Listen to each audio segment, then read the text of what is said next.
பார்த்தா நல்ல குடும்பத்துக்கு போயிருக்கான்னு ஒரு பக்கம் சந்தோஷம் இருந்தாலும் நம்ம வீடு மறுபடியும் வெறிச்சோடி போயிடுச்சேன்னு இன்னொரு பக்கம் துக்கமாவும் இருக்கு. நாகராணி இன்னும் சாகல.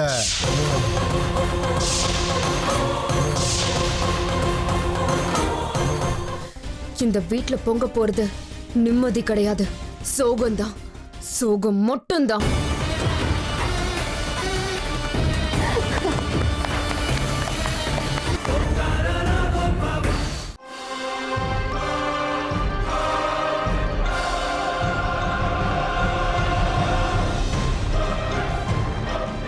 அப்படின்னா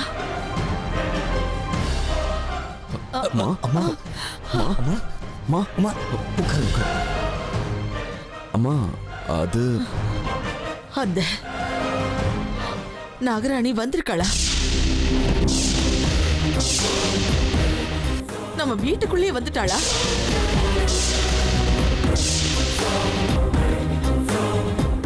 உன்னோட சிநேகிதனை பலி வாங்கினது அதே நாகராணி தானே? இல்லம்மா, அது என்னாச்சுன்னா... வாய மூடு. அம்மாவா அம்மா, நீங்க எல்லாரும் சேர்ந்துக்கிட்டு பல விஷயங்களை என்கிட்ட இருந்து மறைச்சிருக்கீங்க.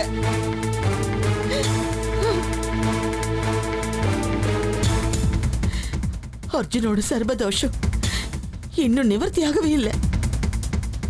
சர்பத்தோட சாபம் நம்ம மேல, நம்ம குடும்பத்து மேல அப்படியேதான் இருக்கு. நீங்க நாகராஜாவையும் நாகராணியும் கொன்னதுக்காக இன்னைக்கு நாகராணி நம்ம எல்லாரையும் பழி வாங்கறதுக்காக துடிச்சுக்கிட்டு இருக்கா.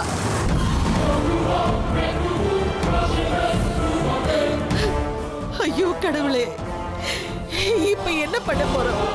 இவங்க எல்லாரையும் அந்த நாகராணி கிட்ட இருந்து எப்படி காப்பாத்த போறேன்? இந்த குடும்பத்து மேல இருக்கிற சர்ப்பங்களோட சாபத்தை எப்படி எதிர்த்து போராடுறது? இல்ல, எல்லாம் முடிஞ்சு போயிடுச்சு ருத்ரா, எல்லாம் முடிஞ்சு போச்சு.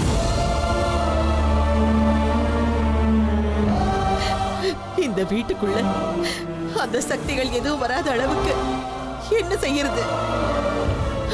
ஐயோ கடவுளே, எவ்வளவு பெரிய தப்பு நடந்து போயிருக்கு. இதுல இருந்து எப்படி தப்பிக்க போறோம்? ஜெய் மகாகாளி! எதுக்கும் கவலைப்படாதீங்க. உங்க வீட்டுக்குள்ள உங்க குடும்பத்துல இருக்கிறவங்களை தவிர வேற எந்த துஷ்ட சக்தியும் வராத அளவுக்கு வீட்டை சுத்தி திக்பந்தன் போட்டிருக்கேன். ஆனா ஒரு விஷயத்தை ஞாபகத்துல வச்சுக்கோங்க.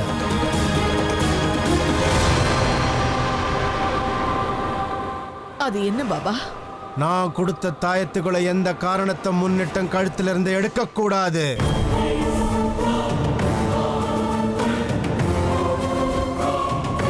கழட்டினா அடுத்த நிமிஷம் ஆபத்து வந்து சேரும். ஞாபகம் இருக்கட்டும். பாபா, எத்தனை தாயத்து கட்டினாலும், எவ்வளவு மாயக்கோடு போட்டாலும் செஞ்ச பாவம் எங்களை சும்மா விட்டுடுமா?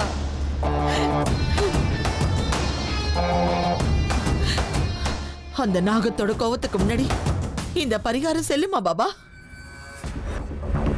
என்னோட சக்தியை அவமானப்படுத்துறீங்க, அசிங்கப்படுத்துறீங்க.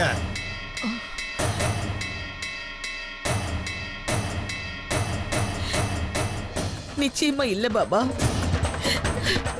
எனக்குள்ள இருக்கிற அந்த பயம் இப்படிப்பட்ட சந்தேகங்களை ஏற்படுத்துது.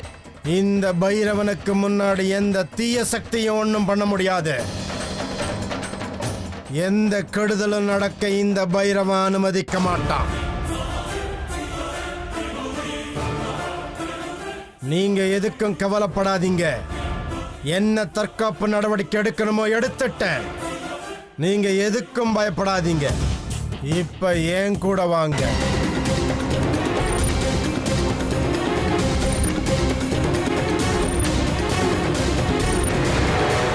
எனக்கு எந்த விதமான பயமும் கிடையாது. ஏன் தெரியுமா? எல்லாத்தையும் விட சக்தி வாய்ந்த ஒரு ஆயுதம் என்கிட்ட இருக்கு.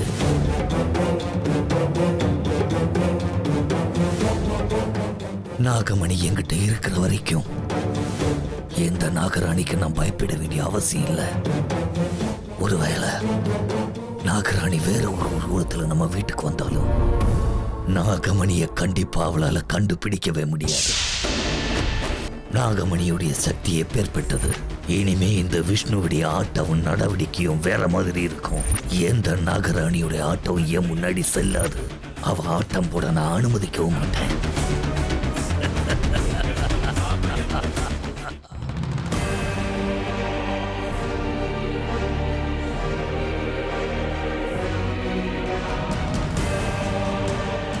உட்காருங்க பாபா.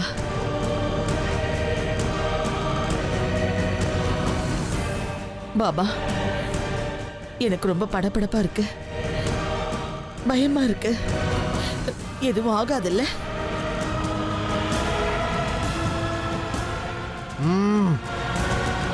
பயப்படாதீங்கன்னு அப்பவே சொல்லிட்டேன். நான் சொன்ன மாதிரி செய்யுங்க போதும். எந்த தீய சக்தியும் உங்களை நெருங்காது. பாபா, எங்க அர்ஜுன நீங்க தான் காப்பாத்தணும். இந்த வீட்டை, இந்த குடும்பத்தை நீங்க தான் காப்பாத்தணும். உங்க ஆசீர்வாதம் எப்பவும் எங்க கூட இருக்கணும். பாபா, இன்னையில இருந்து எங்க அர்ஜுன் புது வாழ்க்கையை ஆரம்பிக்க போறா. உங்களோட பாதுகாப்பு கவசம் அவனை எப்பவும் சுத்தி இருக்கணும். அவனை ஆசீர்வாதம் பண்ணுங்க. ஜெய் மகாகாளி. எந்த காரணத்தை கொண்டு அர்ஜுன் தன்னுடைய குடும்ப வாழ்க்கையை இன்னைக்கு ஆரம்பிக்க கூடாது.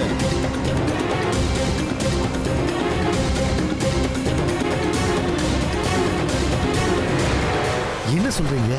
ஆமா, அர்ஜுன் இன்னும் ஒரு வாரத்துக்கு தன்னுடைய தாம்பத்திய வாழ்க்கையிலிருந்து ஒதுங்கி இருக்கிற மாதிரி பார்த்துக்கங்க. ஆனா எதுக்காகன்னு தெரிஞ்சுக்கலாமா பாபா?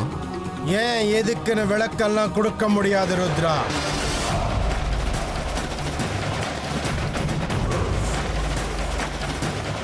நான் எதை செஞ்சாலும் உங்க குடும்பத்துக்கு நல்லதுதான் செய்வேன். பரவாயில்லையே, பாபா 2 பேருக்கும் சரியான நெத்தியடி கொடுத்துருக்காரு. ருத்ரா, விஷ்ணு, பாபா சொன்னதுதான். அவங்க நல்லதுக்கு தான் இவர் இதை சொல்றாரு.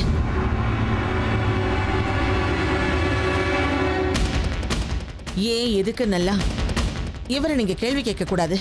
ஒரு வாரம் அவன் தாம்பத்திய வாழ்க்கையிலிருந்து விலகி இருக்கட்டும். கல்யாணத்துக்கு அப்புறம் செய்ய வேண்டிய சம்பிரதாயங்கள், பூஜைகள் எல்லாம் தாராளமா பண்ணலாம். சொல்றது புரியுதா விஷ்ணு? சரிங்க பாபா, புரிஞ்சுது. ஜாகிரதையா இருங்க, நான் புறப்படுறேன்.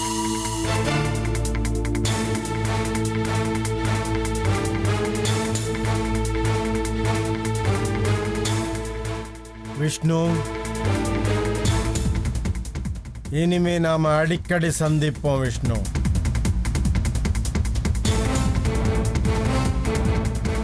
ஜெய் மகாகாளி.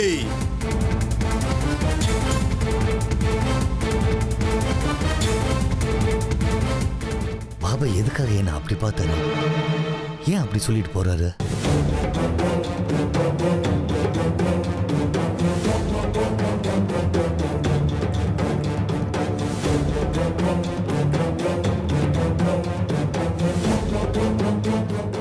மாமா,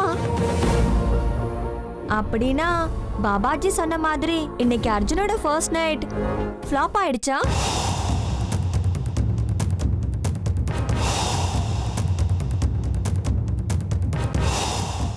ஆமா, பாபா வாக்குல ஒரு அர்த்தம் இருக்கும். சித்ரா, இன்னும் ஒரு வாரம் சாந்தி முகூர்த்தம் நடக்க கூடாது. என்ன சொன்னீங்க பாட்டி? ஒரு வாரத்துக்கா? பாவம் அவன். ஏற்கனவே அர்ஜுன் தண்ணில இருந்து வெளியில வந்த மீன் மாதிரி துடியா துடிச்சிட்டு இருக்கான். அவன் என்ன வேணாலும் செஞ்சுக்கிட்டான். அதுக்காக சாஸ்திரம் சம்பிரதாயங்களை எல்லாம் மீற சொல்றியா என்ன? அது சரி பாட்டி, சாந்தி முகூர்த்தத்துக்கு தேவையான எல்லா ஏற்பாட்டையும் பண்ணியாச்சே. அர்ஜுன் கிட்ட இந்த விஷயத்த எப்படி சொல்ல போறீங்க?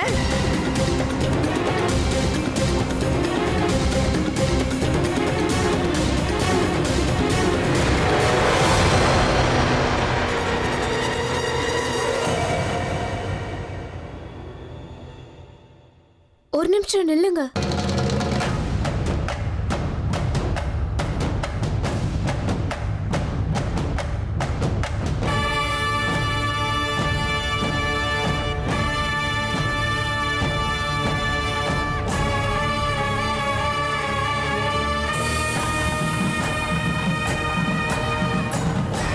என்ன?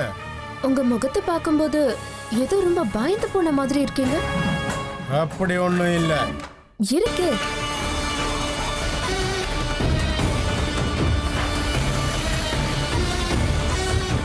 பயமா? இந்த பைரவ பாபாவுக்கு பயமா? வாய்ப்பே இல்ல. நான் கிளம்புறேன். என்னோட கேள்விக்கு பதில் சொல்லிட்டு அதுக்கப்புறம் போங்கல.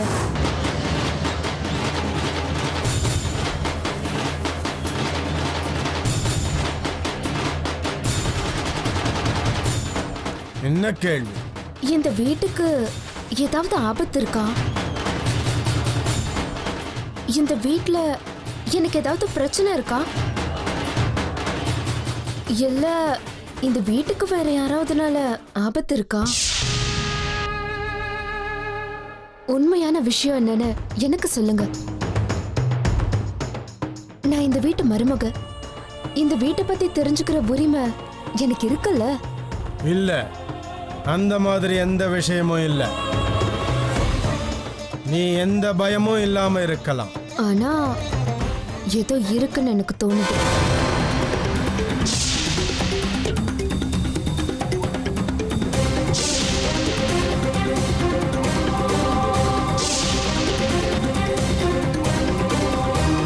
நீங்க வந்த உடனே பெரியவங்களெல்லாம் உள்ள கூட்டிட்டு போனீங்க. என்னமோ ரகசியமா பேசிக்கிட்டீங்க. வெளியில வந்ததுக்கு அப்புறம் எல்லார் முகத்திலையும் ஏதோ ஒரு பயம் தெரிஞ்சது. அதுதான் ஏன்னு எனக்கு புரிய மாட்டேங்குது. இங்க பாருங்க, அது எதுவா இருந்தாலும் என்கிட்ட சொல்லுங்க. என்னால முடிஞ்ச உதவிய நான் நிச்சயமா செய்வேன். என்னோட உதவி ஏதாவது வேணுமா? இந்த பைரவ பாபாவுக்கு ஒரு சின்ன பொண்ணு கிட்ட இருந்து உதவியா? எனக்கு யாரோட உதவியும் தேவையில்லை. எப்பேற்பட்ட ஆபத்து வந்தாலும் இந்த வீட்டை எப்படி பாதுகாக்கணும்னு எனக்கு தெரியும். நீ கவலைப்படாம இருமா. நான் கிளம்புறேன். ஜெய் மகாகாளி.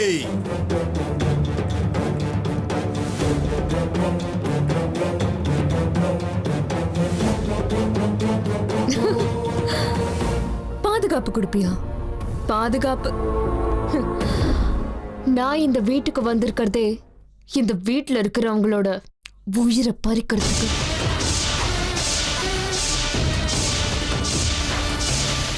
இந்த வீட்டுக்கு வந்திருக்கிற பெரிய ஆபத்துனா அது நான் தான்டா, முட்டாள். அது எப்படி என் கண்ணில் மண்ணை தூவிட்டு இந்த வீட்டுல இருக்கிறவங்களை பாதுகாக்கிறியோ நானும் பார்க்கிறேன்.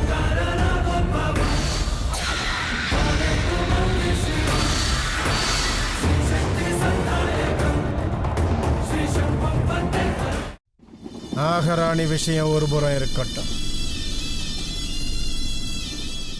முதல்ல எனக்கு அந்த நாகமணியை பத்தி தான் தெரியணும்.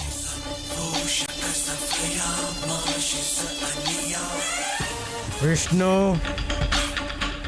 அந்த நாகமணியை நீ எப்படி பத்திரப்படுத்தி வச்சிருக்கேன்னு எனக்கு நல்லா தெரியும். எப்படியாவது உன் வீட்டில இருந்து நான் அதை வெளியில கொண்டு வரணும். அதை எப்படியாவது உங்ககிட்ட இருந்து எடுத்து ஏன் கைவசப்படுத்திக்கணும். இப்ப இதுதான் என்னோட லட்சியம். தயாராயிரு. என்னோட தவ வலிமை சித்திகள் எல்லாத்தையும் சேர்த்து அந்த நாகமணி அடையறதுக்கு ஏற்பாடு பண்ணிக்கிறேன். நாகமணி வாசுகி வம்சத்துக்கும் சொந்தம் இல்ல, தக்ஷக வம்சத்துக்கும் சொந்தம் இல்ல. அது இந்த பைரவனுக்கு மட்டும்தான் சொந்தம். நாகமணி எனக்கு தான். நாகமணி இந்த பைரவ பாபாவுக்கு தான். நாகமணிக்கு சொந்தக்காரன் இந்த பைரவ பாபா.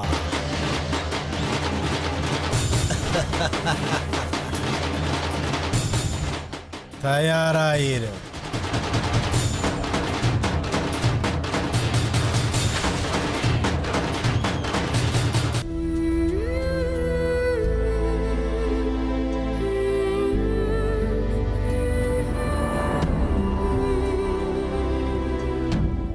ஏங்க என்ன யோசனை பண்ணிட்டு இருக்கீங்க?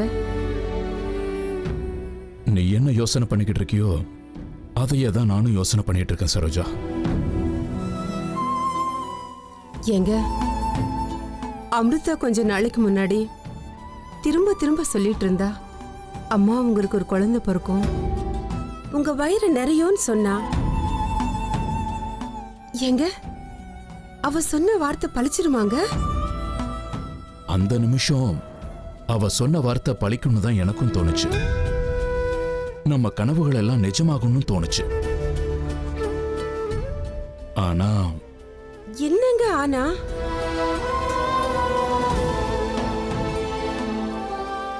ஆனா சில நேரத்துல கனவுகள் ஒரு பிரம்ம மாதிரி தோணும், நம்மள பைத்தியமாக்கிடும். நம்ம ஆசைப்பட்டது நம்ம எதிரில் இருக்கிற மாதிரியே இருக்கும். நம்ம எந்த அளவுக்கு அதை பிடிக்க துடிக்கிறோமோ அந்த அளவுக்கு அது வேகத்துல போயிட்டே இருக்கும்.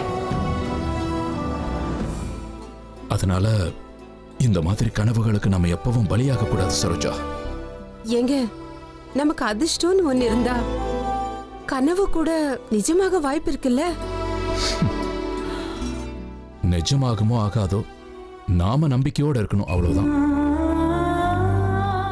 துக்கத்தில் இருந்தப்போ அமிர்தா அந்த மாதிரி பேசி நம்மளை சந்தோஷப்படுத்தினா, நிம்மதியை கொடுத்தா, அது மட்டும்தான் உண்மை.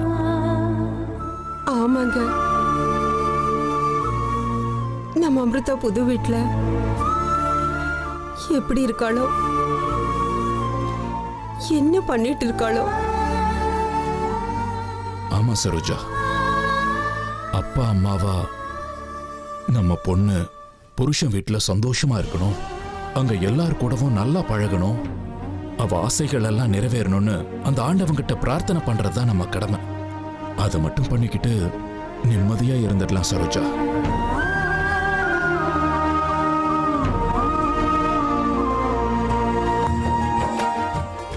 ஆமாங்க,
மொத்தத்துல என் லவ் ஸ்டோரி சக்சஸ் ஆகி இந்த ஸ்டேஜ்க்கு வந்து நிக்குது.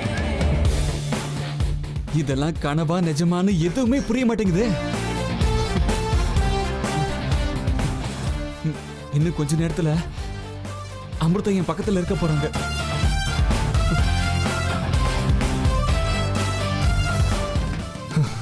அமிர்தா கிட்ட என்னெல்லாம் பேசணுங்கிறத முதல்லயே பிளான் பண்ணி வச்சுக்கணும். இல்ல அமிர்தாவை இத்தனை நாளா நான் லவ் பண்றேன். அவங்க கிட்ட நான் இன்னும் எதுவுமே பேசலைங்கிற மாதிரி ஃபீலிங் வருது. அவங்க கிட்ட என்ன பேசணும்னு லிஸ்ட் போட்டுக்கிட்டே போனா இந்த ஒரு ராத்திரி இல்ல, இந்த ஜென்மமே பத்தாது. Relax Arjun, go with the flow, டென்ஷனே ஆகாத. அமிர்தா வர நேரம் ஆயிடுச்சு. நாம ஓவரா பிளான் பண்ணோம்னா கடைசியில எல்லாம் புஷ்னு போயிடும்.